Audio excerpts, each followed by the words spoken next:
नमस्कार, नियोजन competition cracker channel में आपका स्वागत है। देखते हैं आज की महत्वपूर्ण खबरें। उत्तराखंड के 5 सीटों पर 63 दावेदार। पुष्करधामी कश्मीर, राजस्थान और यूपी में भी होंगे स्टार प्रचारक। पौड़ी कांग्रेस नेताओं ने भाजपा पर बोला हमला। लोकसभा चुनाव 2024 ड्राइवरों को भी मिलेगा अब मानदेय। देहरादून उत्तराखंड के लोकसभा चुनाव में इस बार कुल 63 नामांकन दाखिल हुए हैं। अंतिम दिन सर्वाधिक 37 नामांकन दाखिल हुए, जिसमें गढ़वाल से कांग्रेस प्रत्याशी गणेश गोदियाल, नैनीताल से भाजपा प्रत्याशी अजय भट्ट और कांग्रेस प्रत्याशी प्रकाश जोशी शामिल हुए। इसके अलावा नामांकन कराने वालों में हरिद्वार सीट से कांग्रेस प्रत्याशी वीरेंद्र रावत, बसपा उम्मीदवार मौलाना जमील अहमद कासमी और अल्मोड़ा सीट से कांग्रेस के प्रदीप टमटा शामिल है। गुरुवार को नामांकन पत्रों की जाँच और 30 मार्च को नाम वापसी के बाद ही प्रत्याशियों की अंतिम स्थिति स्पष्ट हो पाएगी। अंतिम दिन गुरुवार लोकसभा सीट के लिए कांग्रेस प्रत्याशी गणेश गोदियाल ने दल बल के साथ नामांकन कराया, जिसके साथ पूर्व मंत्री सुरेश सिंह नेगी, पूर्व विधायक मनोज रावत, ओम गोपाल रावत प्रमुख तौर पर शामिल है। इसके साथ ही यहाँ बसपा प्रत्याशी धीर सिंह सहित कुल 5 नामांकन दाखिल किए गए। इस तरह गढ़वाल में अंतिम दौर पर 13 प्रत्याशियों ने नामांकन कराया है।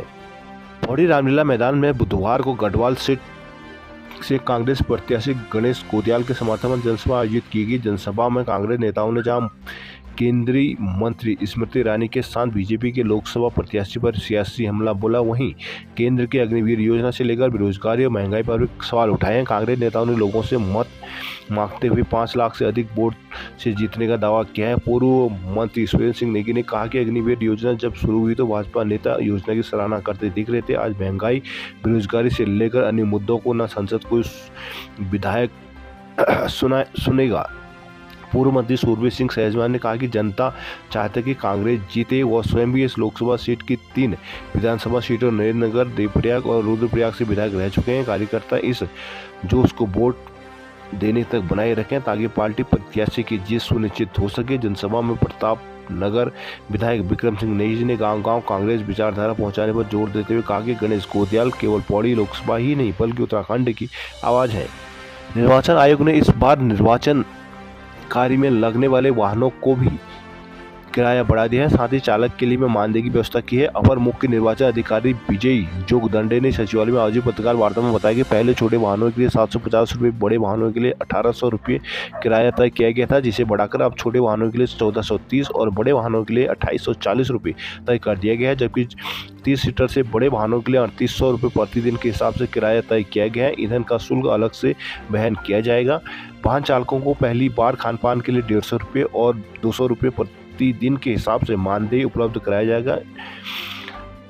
हिंदुस्तान अखबार ने 21 मार्च के अंक में इससे ड्राइवरों की समस्या को प्रमुखता से उठाया था। पोलिंग पार्टियों के साथ जाने वाले वाहनों के चालक को रहने और खाने की व्यवस्था संबंधित जिला निर्वाचन अधिकारी के माध्यम से की जाएगी। उन्होंने कहा कि निर्वाचन के समय शादियों की इसे देखते हुए सभी निर्वाचन अधिकारी को विवाह कार्य के लिए भी वाहन उपलब्ध कराने को कहा गया है। अपर मुख्य निर्वाचन अधिकारी विजय कुमार जोगदंडे ने बताया कि अभी तक इलेक्शन सीजन मैनेजमेंट सिस्टम के तहत राज्य में 3 करोड़ 60 लाख मूल्य की जब्ती हुई है। सबसे अधिक जब्ती 81 लाख मूल्य की हरिद्वार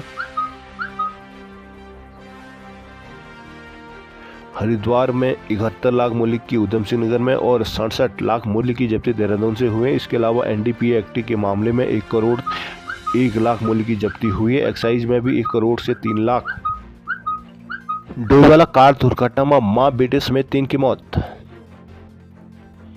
डोईवाला देहरादून हरिद्वार हाईवे पर कुआंवाला के पास कार हादसे में 3 लोगों की मौत हुई। मृतकों में मां, बेटी और एक कार चालक शामिल है। ये सभी रुद्रप्रयाग के रहने वाले थे। हादसे में 5 लोग गंभीर रूप से जख्मी हो गए, जिसमें बुजुर्ग महिला की हालत गंभीर बताई गई है। सभी घायलों को दोनों अस्पताल में भर्ती कराया गया है। कोतवाली पुलिस के मुताबिक कुआंवाला स्थित दंडेश्वर मंदिर के नजदीक हादसा हुआ। सुबह करीब 6 बजे हुआ है। डोईवाला से देहरादून जा रही एक कार डिवाइडर से टकराने के बाद विपरीत दिशा से जा रही 2 अन्य कारों से टकराएगी। दुर्घटना में 30 वर्षीय भुवनेश्वरी देवी, पत्नी महादेव पुरोहित, उनकी पत्नी 5 वर्षीय गौरी निवासी ग्राम कुडेली पोस्ट कुरुक्षण रुद्रप्रयाग तथा कार चालक गौरव निवासी ग्राम कुहेली रुद्रप्रयाग के मौके पर ही मौत होगी। हादसे में 76 वर्षीय समती देवी, 7 वर्षीय दिव्यांश नेगी दोनों निवासी बालसवाला डोईवाला, 31 वर्षीय मनोज सेलाकुई देहरादून, 78 वर्षीय बुद्धिराम निवासी तिलवाड़ा रुद्रप्रयाग और अमीर निवासी प्रेमनगर देहरादून घायल हो गए हैं। सूचना मिलती है पुलिस मौके पर पहुंची और शवों को कब्जे में लेकर घायलों को दून अस्पताल में भर्ती कराया गया। कोतवाल विनोद गोसाई ने बताया कि शवों को पोस्टमार्टम के लिए भेज दिया गया है। फिलहाल पुलिस मामले की जांच पड़ताल में जुटी हुई है। श्रीनगर एमएड और एमपीएड के 31 मार्च तक भरे जाएंगे फॉर्म। कोटद्वार मेडिकल कैंप के नाम पर ठगी की रकम महिला को वापस दिलाई।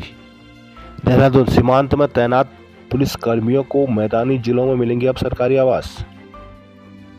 उत्तराखंड के सीमांत जिलों में ड्यूटी करने वाले पुलिस कर्मियों को अब अपने परिवार की चिंता नहीं सताएगी। वे अब देहरादून, हरिद्वार और उधमसिंह नगर जैसे मैदानी जिलों में अपने परिवारों को सरकारी आवासों में रख सकेंगे। पुलिस मुख्यालय में बुधवार को हुई बैठक में डीजीपी अभिनव कुमार तीनों मैदानी जिलों में पुलिस कर्मियों के परिवारों के लिए बहुमंजिला सरकारी आवास बनाने के निर्देश दिए हैं। जब अब तक पुलिस कर्मियों को केवल अपनी तैनाती वाले जिले में ही परिवार रखने के लिए सरकारी आवास मिलता था। जैसे ही उनका दूसरे जिले में तबादला होता तो ज़्यादा से ज़्यादा 6 माह के भीतर सरकारी आवास खाली करना पड़ता था। यह पुलिस कर्मियों के लिए बड़ी समस्या है। लेकिन अब डीजीपी अभिनव कुमार ने पुलिस वेलफेयर के तहत नई पहल की है, जिसके तहत सीमांत में तैनात पुलिस कर्मियों को इन मैदानी जिलों में परिवार को जब तक सरकारी आवास पर रख सकेंगे जब तक वो वहां तैनात हैं। इससे पुलिसकर्मियों को सीमांत जिलों में लंबे समय तक तैनाती के लिए प्रोत्साहन मिलेगा।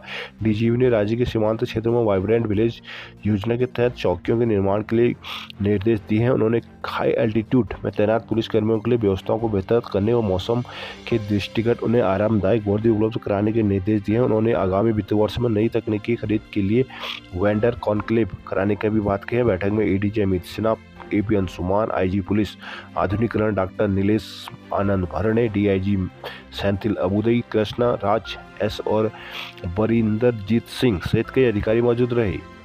हल्द्वानी होली के बाद लौटने वाली भीड़ ने हल्द्वानी की सड़कें की जाम।